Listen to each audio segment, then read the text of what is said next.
chết cho cái đô ta lo cái gì Rồi đi cha. cho con ôi yo baby ơi Có cái thành rồi đó. Tụi nó của tụi có cái thành rồi đâu mới nhỏ nữa. khơi cho Có cái thành rồi đâu mới nhỏ nữa. Không cho block đây còn chết sao. cái Ít đâu nữa. chặt tu lờ Tôi trông cứ.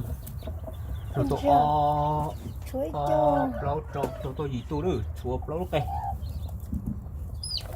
Chỉ có xếp blow cây là câu là câu. baby ơi baby nhá hồ so cute Should I wait or should I just take it tao out? có mấy mà tao kể cho Okay.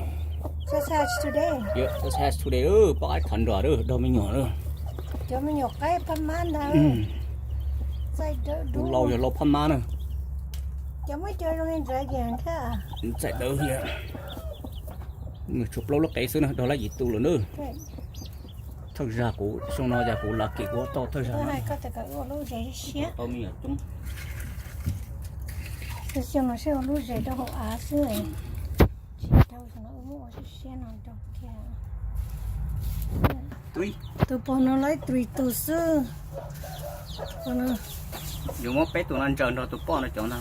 cái này nhá ok không mà bỏ nó chết tận cái này chỉ là chứ cái kia mà tôi cho Kia mà tốt sai po. rồi